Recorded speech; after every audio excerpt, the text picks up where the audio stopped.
Alhamdulillah wassalatu wassalamu ala Rasulillah wa ala alihi wa sahbihi wa man wala. Asyhadu an la ilaha illallah wahdahu la syarika lah wa asyhadu anna Muhammadan abduhu wa rasuluh. Allahumma shalli ala Muhammad wa ala alihi wa sahbihi wa sallam tasliman mazida. Qanifidina azakumullah. Kita kembali melanjutkan Zadul Mustaqim. Setelah kita selesaikan bab Masyal Sufain, nomor 1 Sufain, kemudian Malik rahimahullah membawakan bab Nawaqidul Wudu, bab pembatal wudu, bab Nawaqidul Wudu.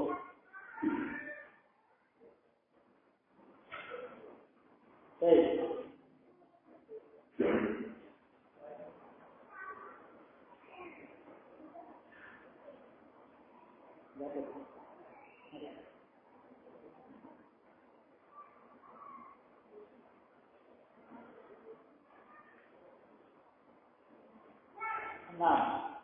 Qanifidina azakumullah. Nawaqidul wudu, pembatal wudu ini terbagi menjadi dua. Pembatal yang disepakati oleh para ulama, yang dia berdasarkan dari Quran dan Sunnah. Dan yang kedua, pembatal yang di dalamnya ada ikhtilaf kalangan para ulama, yang dia dibangun di atas ijtihadnya para ulama, dibangun di atas ijtihad para ulama. Jadi ada perkara-perkara yang mujma' alaih, ada perkara-perkara yang fihi khilaf. Nah, tapi qanifidina azakumullah,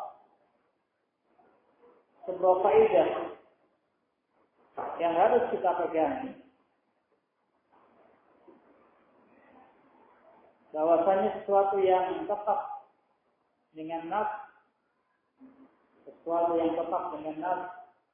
Al-Quran atau Sunnah, maka dia tidak bisa digugurkan maksak dengan keraguan-keraguan. Maknanya kalau seseorang dalam keadaan suci, dihukumi dalam keadaan suci, binas dengan Al-Quran dan Sunnah, secara nas Al-Quran dia dianggap suci, secara nas dari hadis dia dianggap suci, maka tidak bisa dia dikeluarkan dari keadaan suci menjadi hadas misalnya, semata-mata dengan dhon, semata-mata dengan persangkaan. Nah, harus dengan keyakinan dia sekarang dihukumi menjadi orang yang berhadas dengan dalil Al-Quran atau Sunnah. Nah, qanifidina azakumullah, mu'allif rahimahullah, di sini beliau membawakan beberapa pembatal wudu yang sebagiannya mujma' alaih, disepakati oleh para ulama, dan sebagian yang lainnya fihi khilaf, terjadi ikhtilaf di kalangan para ulama. Beliau membawakan 8 nawaqidul wudu, membawakan 8 pembatal wudu. Qala rahimahullah, yanqudu ma kharaja min sabilin, batal wudu, membatalkan wudu apa-apa yang keluar dari jalan. Apa-apa apa yang keluar dari jalan. Ini pembatal yang pertama. Ma kharaja min sabil. Ma kharaja min sabil. Beliau sebutkan di sini ma kharaja. Ma kharaja ini am, ini sifatnya umum. Apa-apa yang keluar. Dengan ma, apa-apa yang keluar. Semuanya. Semua yang keluar min sabil dari jalan. Dari kubur, atau dari kubur. Nah, yang keluar dari dua jalan. Beliau menyebutkan ma kharaja. Ini mencakup di dalamnya perkara-perkara yang sudah biasa keluar. Dan perkara-perkara yang tidak biasa keluar. Di perkara-perkara yang biasa keluar dan perkara-perkara yang tidak biasa keluar. Dan mencakup pula di dalamnya baik yang najis maupun yang tidak najis. Al-muhim, apa yang keluar dari dua jalan itu membatalkan wudu. Nah, ikhwani fillah azakumullah, baik perkara-perkara yang biasa keluar. Misalnya baul, air kencing. Nah, ini memang biasa keluar dari kubur. Nah, kemudian pula kotoran yang biasa keluar dari kubur. Ini perkara-perkara memang yang kebiasaan, benda-benda yang biasa keluar. Awirih atau angin yang keluar dari kubur. Maka ketika perkara ini, kalau dia keluar, baik membatalkan wudu. Nah. Atau juga ikhwani fillah azakumullah, baik perkara-perkara yang tidak biasa. Perkara-perkara yang tidak biasa keluar. Misal, keluarnya angin dari kubur, dari kemaluan. Nah, jadi keluarnya angin dari kemaluan ini perkara yang di luar kebiasaan. Ini perkara yang di luar kebiasaan. Tapi tatkala beliau sebutkan ma kharaja, jadi meskipun angin itu keluar dari kubur, maka tetap dia membatalkan wudu. Disebutkan oleh para ulama, Muhammad bin Shalih Al-Utsaimin rahimahullah, di antaranya angin yang keluar dari kubur biasanya terjadi pada kaum perempuan. Mungkin juga bisa tatkala setelah melahirkan.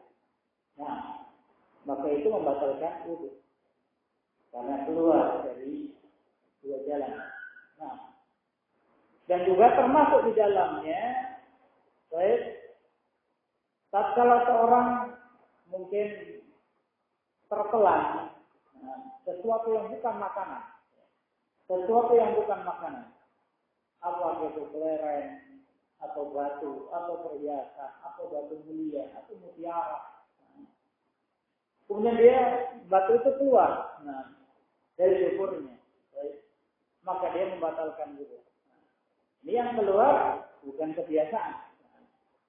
Maka dia membatalkan wudu. Karena ma kharaja min sabil.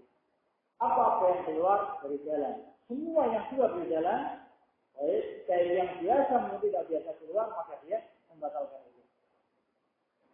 Yang kedua, baik itu yang suci zahir maupun yang najis membatalkan wudu. Misal air kencing itu najis, setelah keluar dia batal. Misal air mani, setelah keluar dia membatalkan wudu. Tapi mani ini tidak najis. Jadi mani tidak najis, tapi dia membatalkan wudu. Jadi mencakup yang najis maupun yang tidak, mencakup yang biasa maupun yang tidak biasa. Ini fa'idina azakumullah pembatal yang pertama. Nah, pembatal yang pertama. Baik. Kemudian kata beliau, wa kharijun min baqiyatil badani in kana baulan aw gha'itan. Ini yang kedua. yang keluar dari anggota badan yang lainnya selain kubul dan dubur. Jika yang keluar itu gaul, air kencing, atau ghaib atau kotoran. Pada dirinya Aghamullah, ini mungkin di zaman kita banyak terjadi. Dan mungkin di zamannya para sahabat, ini jarang terjadi. Tatkala seorang misalnya dibuatkan lubang jalan keluar, yang mungkin kubulnya atau duburnya tidak berfungsi. Kemudian dia dioperasi, mungkin dibuatkan jalan lewat perutnya atau yang semisalnya. Maka tatkala yang keluar dari jalan yang dibuatkan itu adalah air kencing atau kotoran, maka itu juga membatalkan wudu. Ini makna kharijun min baqiyatil badan. Yang keluar dari anggota badan yang dia air kencing atau kotoran. Ini termasuk yang membatalkan wudu. Nah, ini panik dina Rasulullah. Tatkala beliau sebutkan ingkana baulat atau ghaibah. Zahirnya kalau yang keluar itu angin, maka dia tidak membatalkan wudu.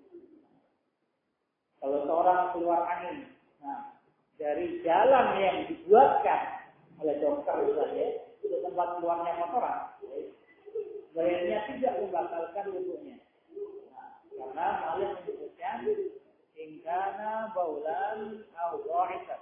Kalau dia itu baul, air kencing atau kotoran. Nah, ini khanis dina Rasulullah. Baik. Kemudian yang ketiga,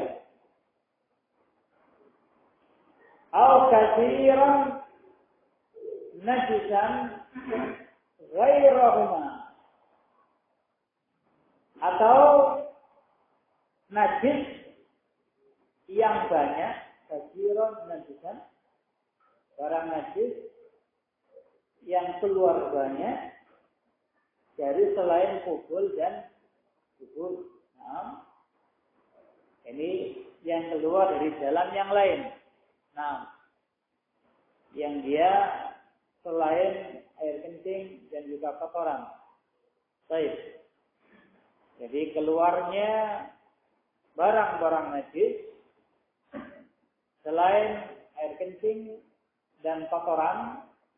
Nah, dari tempat baik yang tidak biasanya. Maksudnya bukan dari kubul atau dubur. Nah, mu'allif rahimahullah, beliau memberikan persyaratan. Selain air kencing, nah, dan selain kotoran, itu membatalkan wudu kalau keluar dari selain kubul dan dubur dengan syarat yang pertama banyak keluarnya. Nah, yang kedua najis. Yang kedua najis. Baik. Ini khanis dina Rasulullah. Nah, banyak dan najis. Kalau disebutkan banyak, ini amrun nisbi. Banyak itu ukuran berapa? Nah, sehingga bayarnya kalau boleh sebutkan barang najis kalau keluar sedikit, baik, maka dia tidak membatalkan wudu. Nah, kalau dia keluar dari selain dua jalan, baik. Tapi kalau disebutkan katsiran banyak, kalau begitu banyak itu yang bagaimana? Karena definisi banyak mungkin setiap orang berbeda. Baik. Maka kembalinya kalau tidak ada batasan, yang banyak itu berapa, yang sedikit berapa, kembalinya kepada uruf kebiasaan masyarakat. Nah, itu disebut banyak, maka dia banyak. Kalau disebut sedikit, maka itu sedikit. Baik. Ini khanis min azakumullah. Nah, kalau kemudian yang keluar itu tidak najis, yang keluar tidak najis, maka dia tidak membatalkan wudu. Meskipun banyak. Misal, khanis min azakumullah. Seseorang muntah. Nah, ini keluar selain dari dua jalan. Baik. Maka dia tidak membatalkan wudu. seseorang menangis dengan tangisan yang lama, menjatuhkan air mata. Begitu banyak air mata yang keluar. Ini keluar dari selain dua jalan. Kalau dia tidak najis, maka tidak membatalkan wudu. Tangisan tidak membatalkan wudu. Demikian pula tatkala seorang berkeringat, keluar dari kulitnya, tidak keluar dari kubul dan duburnya. Keringat yang begitu banyaknya, ini juga tidak membatalkan wudu. Sehingga tadi disebutkan kalau yang keluar itu barang yang najis dan banyak, maka dia membatalkan wudu. Kalau yang keluar tidak najis, maka dia tidak membatalkan wudu. Nah, ini fana berina untuk semua.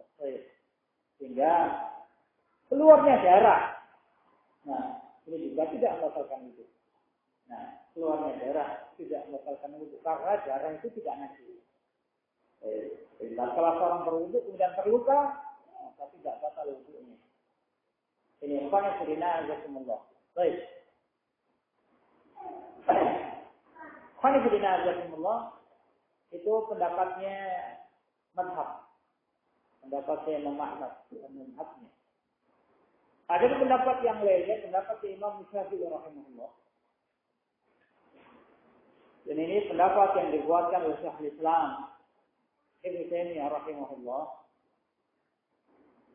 Bahwa semua yang keluar dari selain dua jalan, semua yang keluar dari selain dua jalan, sedikit maupun banyak, maka dia tidak membatalkan. Jadi, kalau kemudian sesuatu keluar dari selain dua jalan, yang dia itu bukan air kencing, dan juga bukan kotoran, maka dia tidak membatalkan wudu. Nah, ini pendapatnya Imam Syafi'i dan yang dikuatkan oleh Syekhul Islam Ibnu Taimiyah rahimahullah taala. Nah, apa-apa yang keluar dari selain dua jalan, apa-apa yang keluar dari selain dua jalan, yang dia bukan air kencing dan kotoran, maka dia tidak membatalkan wudu meskipun banyak yang keluar. Nah, disebutkan darah. Seorang mengeluarkan darah, bercucuran darahnya, yang tidak keluar dari dua jalan, maka tidak membatalkan wudu. Muntah, apa yang semisal itu. Al-muhim, dia bukan air kencing dan juga bukan kotoran, yang keluarnya tidak dari dua jalan itu tidak membatalkan wudu. Karena ikhwan fillah azakumullah, hukum asal itu tidak batal wudunya. Nah, maka kalau kita sebutkan faedahnya, kalau seorang itu dihukumi suci dengan nas, maka dia tidak bisa dinyatakan dia batal wudunya dengan dhon. Harus keluar dengan nas. Dia dinyatakan suci. Bagaimana sucinya? Tatkala dia berwudu dari awal sampai akhir, dia menjalankan ibadah wudu, maka dia dihukumi suci. Tatkala dia dinyatakan batal wudunya harus dengan nas. Dia batal wudunya. Kenapa batal? Karena dia demikian nasnya. Baik. Kalau dinyatakan dia batal wudunya, kenapa kok batal? Menurut saya demikian, tanpa nas, tanpa dalil, tidak bisa membatalkan wudunya. Maafkan. Dan ini khonifidina azakumullah muntah keluar dari dan pemikirannya tidak ada dalil yang menunjukkan membatalkan wudu. Nah, ini khonifidina azakumullah. Baik. Kemudian khonifidina azakumullah, di antara mereka yang menyatakan baik selain air kencing dan kotoran itu membatalkan wudu kalau keluar, yang pendapatnya madhab. Berdalil dengan Rasulullah SAW, beliau muntah kemudian berwudu. Nah, beliau muntah kemudian berwudu. Baik, dikeluarkan Abu Dawud. Alhamdulillah dalam ilmu usul semata-mata perbuatan Rasulullah tidak menunjukkan sebuah kewajiban. Semata-mata Rasul menjalankan sesuatu tidak menunjukkan wajib. Kalau Rasul muntah dan berwudu tidak menunjukkan muntah itu membatalkan wudu. Bisa jadi dihukumi wudunya itu sunnah. Nah, ini kan yang berdina Allah semua. Sesuai dengan qaulnya Rasulullah. Barang siapa yang muntah kaya tawabok misalnya. Hendaknya dia wudu. Kalau semata-mata perbuatan tidak menunjukkan itu wajib. Nah, ini ikhwan yang dinamakan semula. Baik. Kemudian yang ketiga, pembatal yang ketiga. Wa zawalul aqli illa yasira naumin min qa'idin aw qa'imin. Hilangnya akal. Kecuali yasirun naum. Kecuali tidur yang sedikit. Tidur yang sejenak. Min qa'idin. Dari orang yang duduk. Aw qa'imin. Atau orang yang berdiri. Nah, poin ini pembatal yang ketiga yang beliau sebutkan. Zawalul aqli, hilang akal. Hilang akal itu terbagi menjadi dua. Hilang secara keseluruhan, gila dia. Jadi hilang akalnya secara keseluruhan, dan hilang akalnya saat beberapa saat karena sebab. Misalnya tidur, pingsan dari sini, hilang akal. Sementara, bentar. Nah, ini fani fidina azakumullah. Baik. Kalau seorang kemudian setelah berwudu kemudian dia pingsan, maka batal wudunya. Baik. Apakah itu sebentar maupun lama waktunya. Kemudian mu'allif rahimahullah mengecualikan illa yasira naumin, kecuali orang yang tidur tapi tidurnya itu tidak nyenyak. Tidur yang yasir. Tidur yang tidak nyenyak, yang dia tatkala tidur dalam keadaan qa'id, dalam keadaan duduk atau dalam keadaan berdiri. Kalau orang itu tertidur dalam keadaan duduk, maka tidak batal wudunya. Kalau orang itu tertidur dalam keadaan berdiri, maka tidak batal wudunya. Nah, tapi kalau orang itu tertidur dalam keadaan terlentang, maka batal wudunya. Jadi dua keadaan yang tidak membatalkan wudu, tatkala orang itu tidur, tatkala duduk, atau tatkala berdiri. Ikhwani fillah, jazakumullah. Baik. Untuk masalah tidur itu membatalkan wudu atau tidak, ini terjadi ikhtilaf di kalangan para ulama. Di antaranya ada yang berpendapat bahwasanya tidur itu mutlak membatalkan wudu. Tidur itu mutlak membatalkan wudu. Bagaimanapun sifatnya. Nah, apakah dia terlentang, apakah berdiri, apakah duduk, atau dalam keadaan sujud, atau itu misalnya. Kalau orang itu tidur, maka batal wudunya. Nah, ini berjalil dengan hadisnya Sufyan bin Asal dalam masalah masyhur al-Khufain yang diperintahkan bagi musafir untuk tidak melepas huk-huknya.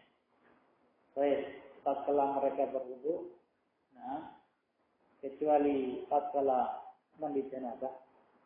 Tapi tatkala wudu karena batal min baulin au qa'idin au naumin, karena buang air besar, buang air kecil atau tidur, baru kemudian diusap hukuknya.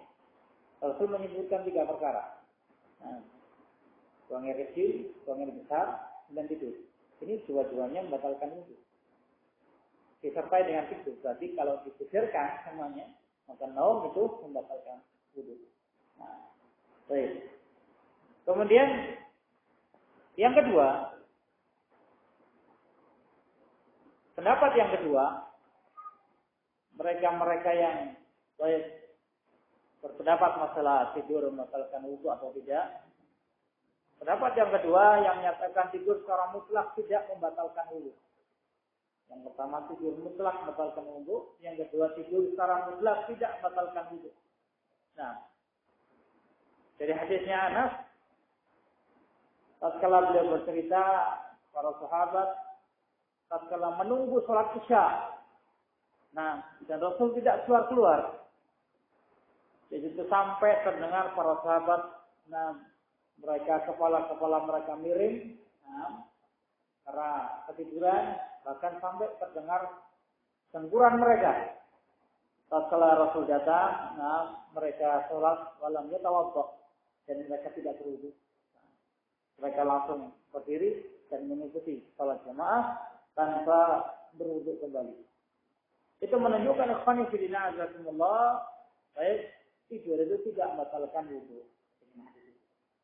Nah, baik, jadi semuanya sama-sama bukan dalil dan sama-sama sahihnya dalil. Baik. Kemudian pendapat yang lainnya bahwasanya tidur itu tempat yang biasanya batalnya wudu. Nah, jadi bukan wudu itu sendiri yang membatalkan, tapi kalau orang dalam keadaan tidur, nah, itu biasanya baik tidak terasa kalau wudunya itu batal. Nah, jadi misal seseorang saat kala tidur mungkin kemudian dia kentut, nah, dia tidak terasa, nah, karena tidurnya. Jadi yang membuat batal itu bukan tidurnya. Baik. Ikhwan fillah azakumullah, itu pendapatnya Syekhul Islam Ibnu Taimiyah rahimahullah. Bahwasanya kalau seseorang itu dalam tidurnya dia masih bisa merasakan, masih terasa kalau dia batal atau tidak, maka tidak batal wudunya. Tapi tatkala dia tidur kemudian tatkala dia batal, dia merasa, maka batal wudunya. Intinya ikhwan fillah azakumullah, baik. Apakah seorang itu lelah dalam tidurnya atau tidak? Maka itulah yang menentukannya. Kalau seorang lelah dalam tidurnya, berarti dia tidak sadar. Nah, kalau dia batal nggak tahu. Tapi kalau orang tidak lelah dalam tidurnya, mungkin dia merasa. Baik. Maka ikhwan fillah azakumullah, mungkin bisa dibedakan antara naum dengan mu'ad, antara tidur dengan ngantuk. Kalau ngantuk itu tidak membatalkan wudu biasanya, karena dia masih merasa. Kalau tidur itu, baik orang terpejam matanya, nah, dan sama sekali tidak bisa mendengar orang-orang yang berbicara di sekitarnya. Begitu. Tapi kalau orang menjamkan matanya, setiap orang yang berbicara di sekelilingnya dia dengar, tapi dia nggak paham ini lagi bicara apa, itu namanya ngantuk. Nah, jadi tidak membatalkan itu. Baik, ini ikhwan fillah azakumullah. Al-Albani rahimahullah, beliau menguatkan pendapat pertama, bahwasanya tidur itu mutlak membatalkan wudu. Ini pendapat yang muhazam. Ini pendapat yang muhazam. Baik. Nah, karena dengan kuman hadis, baik, faida namat ainan, istatlah keluka.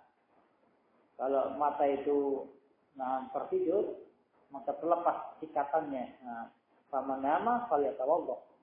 Barang siapa yang tidur, maka hendaknya dia berwudu. Nah, ini ikhwan fillah azakumullah. Baik, dalam keadaan ikhtilafnya para ulama tentang masalah tidur itu panjang sekali. Imam San'ani rahimahullah dalam Subul Salam menjelaskan panjang lebar tentang ikhtilaf pendapat yang banyak, tidak hanya 3. Ada sebagian menyatakan tidur kalau dalam keadaan hayatus shalah itu tidak membatalkan wudu. Kalau orang tidurnya sambil berdiri, sambil ruku atau sambil sujud, nah itu tidak membatalkan wudu. Nah, selama dia dalam hayatus shalah. Nah, baik. Kalau selain itu, nah membatalkan wudu. Ini ikhwani fillah azakumullah. Baik. Intinya ikhwani fillah azakumullah. Nah, kalau seorang itu baik merasa wudunya itu batal, baik. Setelah dia tidur, dia merasa mungkin keluar angin, nah, maka batal wudunya. Kalau tidak merasa, tidak batal wudunya. Al-Albani rahimahullah, nah, dan kita sama melihatnya, juga membawakan sebuah kisah. Nah, tentang seorang syekh yang berpendapat tidur itu tidak membatalkan wudu secara mutlak. Secara mutlak tidur tidak membatalkan wudu. Kemudian tatkala pada saat sholat Jumat berdampingan dengan seorang yang tidur di sebelahnya, tatkala sholat Jumat, tatkala mendengar khutbatul Jumat. Kemudian orang di sebelahnya itu kentut. Tatkala mau sholat diingatkan, batal wudumu. Dia menyangkal, bahkan bersumpah, tidak batal wudu saya, wudumu yang batal. Dalam keadaan sejak awal dia ketiduran di sampingnya. Bahkan dia berani bersumpah, wallahi, tidak batal wudu saya, mungkin wudumu yang batal. Setelah kejadian itu, saya itu rujuk dari pendapatnya. Bahwasanya tidur itu mutlak membatalkan wudu. Kalau orang itu sudah tidur, otomatis tidak akan terasa semuanya. Meskipun dia tentu tidak akan terasa. Meskipun tetangganya yang sebelahnya itu tahu, dia tidak akan merasa karena dia ketiduran. Maka semenjak itu kemudian rujuk dan menyatakan tidur itu mutlak membatalkan wudu. Ini ikhwan yang dinamakan. Nah, adapun hadisnya Anas bin Malik yang Rasulullah SAW datang kemudian para sahabat yang nunggu sholat sampai ketiduran sampai berlentur. Kemudian langsung sholat tanpa berwudu. Ini ada beberapa jawaban. Yang pertama, ini kejadian di awal-awal Islam. Belum disebutkan hadis tentang masalah tidur itu membatalkan wudu. Tapi ini juga butuh tarikh. Mana hadis yang lebih dulu turun. Baik. Yang kedua, dimungkinkan tidurnya para sahabat itu tidur yang tidak lelap.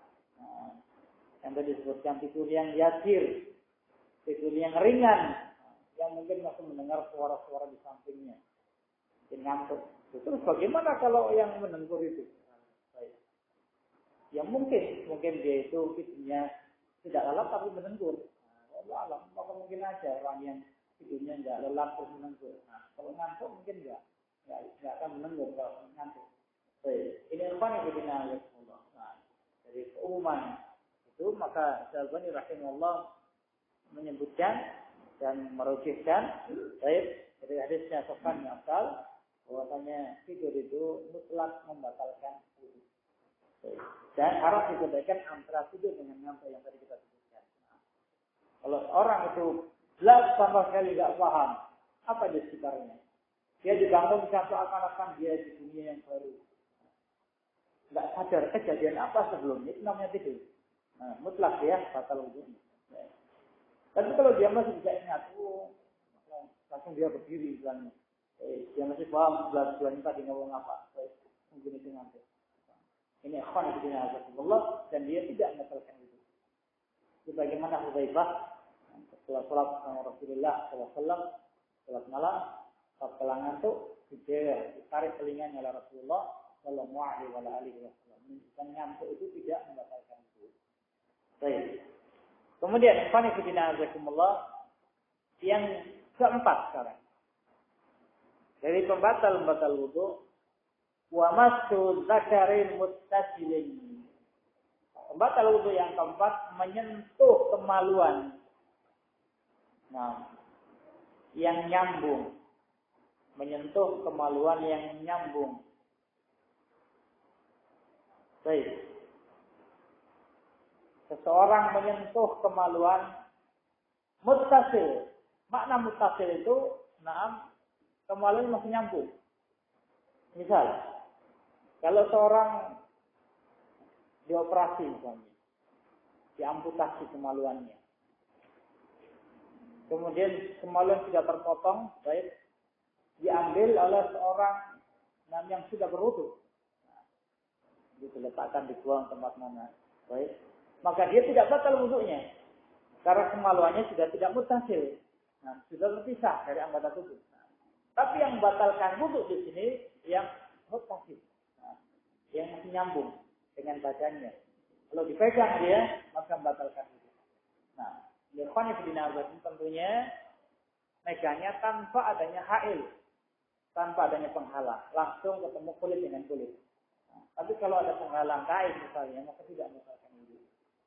Baik, ikhwan fillah rahimakumullah, nah, au qubulin atau memegang kubul. Kubul itu kemaluan perempuan. Baik, zakar itu kemaluan laki-laki, kubul itu kemaluan perempuan. Nah, bi dhahri kaffihi au batnihi, memegangnya dengan punggung telapak tangan atau dalamnya. Hingga kalau menyentuh kemaluan dengan sikunya, ini enggak membatalkan wudu. Nah, baik. Menyentuh kemaluan dengan kakinya, ini tidak membatalkan wudu. Nah, jadi yang batalkan wudu kalau memegang kemaluan, bi dhahri kaffihi, nah, dengan punggung telapak tangan atau dalamnya. Baik. Dan ikhwan fillah jazakumullah, itu dengan syarat biduni hail, tanpa adanya penghalang. Syarat yang kedua dari mu'allif muttasil. Nah, kemaluannya masih nyambung. Baik. Dan syarat yang ketiga nanti akan dibahas, baik, dia asli. Timbang zakar yang asli atau kubul yang asli. Karena nanti akan dibahas, baik, ada seorang yang muskil, seseorang yang memiliki dua kemaluan. Nah, dia memiliki kubul, dia memiliki zakar. Nah, jadi seorang memiliki dua kemaluan. Baik. Berarti salah satunya berarti nggak asli. Nah, jadi imma dia itu laki-laki, nah, berarti yang asli itu zakarnya. Wa imma dia itu perempuan, yang asli itu kubulnya. Baik. Ini ikhwan fillah asli. Nah, sehingga kalau yang kesentuh itu yang palsu, nah, maka tidak batal wudu. Baik, ikhwan fillah tentang permasalahan memegang kemaluan membatalkan wudu. Ini para ulama baik ikhtilaf dalam masalah ini. Nah, sebagaimana dalam permasalahan tidur. Nah, ini juga ikhtilaf para ulama. Baik, dan juga sama-sama membawakan dalil. Sama-sama membawakan dalil. Pendapat yang pertama, memegang kemaluan itu membatalkan wudu. Ini pendapat mazhab yang disebutkan. Berdalil dengan hadisnya Busrah bintu Safwan, man massa zakarahu falyatawadda. Rawahu Ahmad.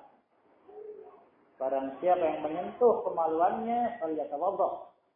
Hendaknya dia berwudu. Nah, itu di antara hadis yang dibawakan, bukan yang lainnya. Kemudian pendapat yang kedua, menyentuh kemaluan tidak membatalkan wudu. Menyentuh kemaluan tidak membatalkan wudu. Ini berbeda dengan yang pertama. Berdalil dengan hadisnya Talaq bin Ali. Setelah Rasulullah SAW ditanyakan seseorang yang yamassu zakarahu bis shalah. Seseorang menyentuh kemaluannya dalam keadaan salat. Maka Rasul menyatakan, la, tidak batal wudunya. Innama huwa bid'atun min. Karena kemaluan itu salah satu dari anggota tubuh dia, tubuh kamu. Jadi bagaimana anggota tubuh kamu kalau disentuh tidak membatalkan wudu. Ini salah satu dalil yang digunakan. Baik. Kemudian pendapat yang ketiga, menyentuh kemaluan itu membatalkan wudu kalau dengan syahwat. Kalau dengan syahwat. Nah, ini mengumpulkan dua dalil. Ini pendapat yang dikuatkan oleh Al-Albani rahimahullah. Pendapat yang dikuatkan oleh Al-Albani rahimahullah. Ini namanya thariqatul jam'i. Mengumpulkan dua pendapat. Ini tempuh yang pertama, jalan yang harus ditempuh pertama kali thariqatul jam'i. Kalau ada dua pendapat yang berbeda, sama-sama membawakan dalil dan sama-sama sahih dalilnya, Maka tariqatul jam'i yang pertama. Bagaimana upaya dikumpulkan? Nah, kalau nggak bisa dikumpulkan, tariqatul tarjih. Baru ditarjih. Ini hadis yang lebih dulu turun yang mana? Nah, yang akhir yang mana? Yang diambil yang paling akhir. Karena yang pertama langsung dihapuskan hukumnya. Atau diteliti dari sisi sahih dhaifnya. Nah, tapi yang pertama tariqatul jam'i. Karena dengan tariqatul jam'i tidak ada hadis yang dibuang. Semuanya dipakai, dikumpulkan. Sehingga dikumpulkan oleh Al-Albani rahimahullah berempat menyentuh kemaluan kalau syahwat dia batal. Hal yang tawaddu. Nah, kalau tanpa syahwat, kalau orang menyentuh kemaluan tanpa syahwat, tidak batal sebagaimana hadis yang kedua. Nah, karena kalau orang menyentuh kemaluannya tanpa syahwat, sebagaimana orang menyentuh telinganya, menyentuh hidungnya, karena anggota tubuh dia. Nah, tanpa syahwat tidak membatalkan itu. Baik. Kemudian yang Fanifidina pendapat yang lainnya, pendapatnya Syekhul Islam Ibnu Taimiyah rahimahullah, menyentuh kemaluan itu disunnahkan untuk berwudu. Menyentuh kemaluan disunnahkan untuk berwudu. Meskipun dengan syahwat, meskipun tanpa syahwat. Kalau disebutkan sunnah, berarti tidak jazm, tidak wajib. Berarti tidak jazm menyatakan menyentuh kemaluan itu batal hukumnya tidak. Tapi sunnah. Nah, sunnah untuk berwudu. Sebagaimana disebutkan pula oleh Muhammad bin Shalih Al-Utsaimin rahimahullah. Nah, kalau orang menyentuh kemaluan mutlak disunnahkan untuk berwudu. Disunnahkan, bukan diwajibkan. Disunnahkan untuk berwudu. Kalau dengan syahwat lebih ditekankan untuk berwudu. Nah, kalau tanpa syahwat, nah, ini istiaqam dalam rangka sehati-hatian. Nah, kemudian berwudu. Baik. Fanifidina azakumullah. Nah, ini pendapat beliau rahimahullah.